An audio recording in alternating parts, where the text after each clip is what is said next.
Now, while the latest diplomatic efforts to achieve a humanitarian pause in the war in the Middle East have been taking place, Israel says its army has completely encircled Gaza City. A spokesman for the Israeli Defense Forces, or IDF, said Israeli soldiers were engaged in face-to-face battles with Hamas fighters. He said combat was taking place in a dense, built-up area that he said was the center of Hamas's infrastructure, which he claimed the IDF was in the process of destroying. So what sort of military challenge is Israel facing in a place as crowded with buildings and civilians as Gaza?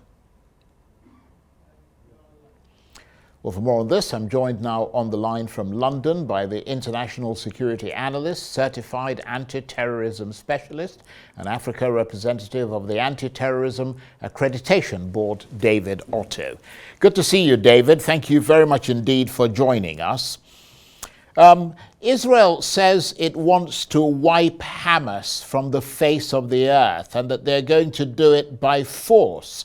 But that is quite a big military challenge in a place as crowded with buildings and civilians as Gaza, isn't it? Very much so, Charles. It's not just about wiping Hamas, which is one of Israel's mission. The second mission is to kind of rescue the 241 hostages that Israel says Hamas took on the October 7 invasion. So that makes it even more complicated because you've got to be able to reconcile between wiping Hamas that has these hostages and then, of course, rescuing these hostages at the same time. So from a military point of view, Charles, it's a little bit, difficult to see how, the rescuing of the hostages will be achieved, with wiping Hamas or annihilating Hamas, as the Israel, government has used the words. But of course, as you rightly said, looking at the military campaign itself, in an urban area such as the Gaza Strip, this is going to be one of the most challenging military warfare that Israel and the Israel Defense Forces, are intending to undertake, as they do so block by block. Hamas, seems to be well prepared, Charles, for this kind of invasion. It is said often that you've got Gaza Strip 1 and Gaza Strip 2. The Gaza Strip 2, Charles, is the underground tunnels that is in miles and hundreds of miles, apparently that the Israeli Defense Forces have established. That makes it very difficult for the Israel Defense Forces from an ambush perspective. So it's going to be a very tough one. The Israeli government knows this, and Charles, this is one of the reasons why they did not launch an all-out invasion as we thought. They held back. They looked at the national intelligence estimate of their men, the capabilities of Hamas, what they don't know, what they know, and they decided that we've got to eat this elephant piece by piece. But each piece that they grab, Charles, becomes very difficult for them to swallow, and this is how brutal and complex this war is going to be in days and weeks to come. Yes, that's a very good point. And I will come to your assessment of the military strength and capability of Hamas. But you know this better than I do, David. I imagine that the problem, because I've heard some Israeli sort of ex-military people saying this, that the problem with such a ground invasion is being able to find large urban areas to train in ahead of such an operation, because it's not quite the same if it's simulated, especially given that, as you correctly pointed out, Hamas operates from underground tunnels. Well, the thing is, it's difficult even to simulate, urban warfare, because you truly don't know what you would expect your enemies, in the case of Hamas, to have under their sleeves. Hamas has organization, Charles, was established, sometime in 1987. Of course, they had lived, prior to that, from 1948 when the Israeli state was established. So they know the capabilities. And this is one of the reasons why it was, kind of, shocking to the rest of the world, knowing the capabilities of the Israeli intelligence to, realize that on October 7th, Hamas breached that intelligence. It therefore means that, Hamas is more powerful. And within the urban area in which it's almost like they're expecting the Israeli Defense Forces to come home.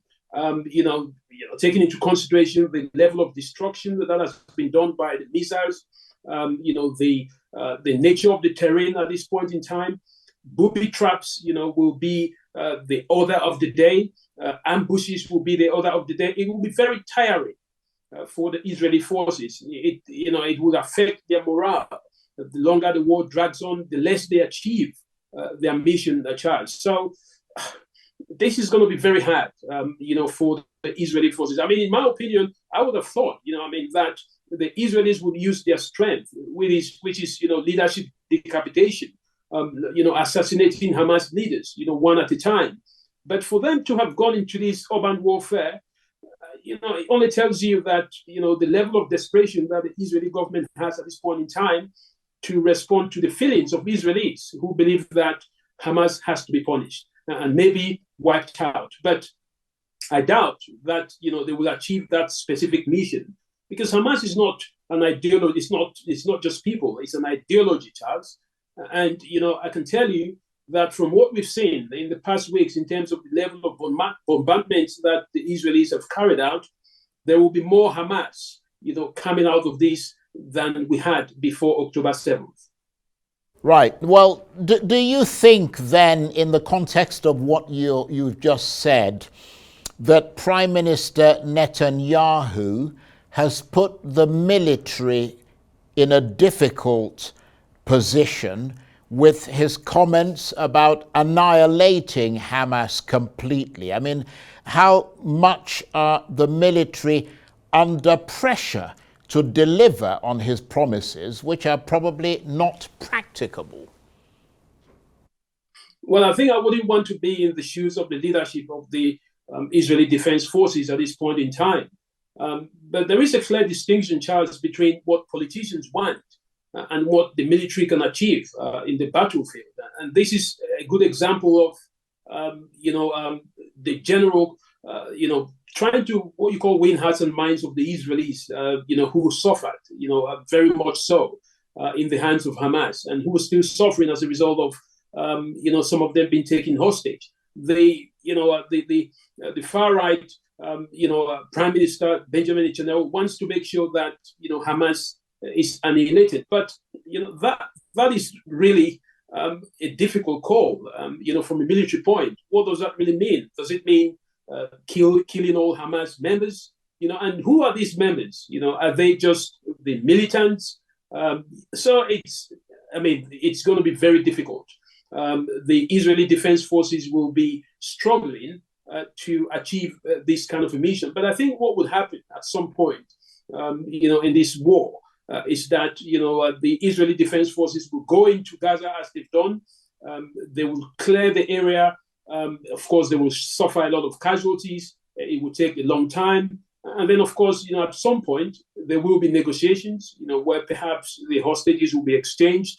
Some peace conference will come up somewhere in the Middle East. Right. Well, I don't mean to interrupt you, David, but we heard today from the Israeli Prime Minister Benjamin Netanyahu saying that there'll be no temporary ceasefire with Hamas until all Israeli hostages are released. And clearly, Hamas are not eager to do that because they feel that if they release the hostages, that'll leave them vulnerable to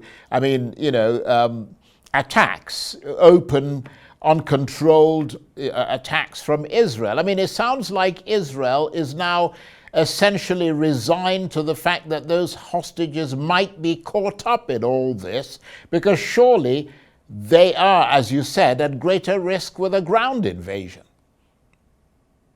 Of course, the whole point, by the president that they will only have some kind of a cessation or a pause, as he calls it, or perhaps, is if the, or maybe a ceasefire is if the hostages are released. That's never going to happen from the Hamas perspective. I don't think Hamas will want to do that on the simple reason which you rightly cited.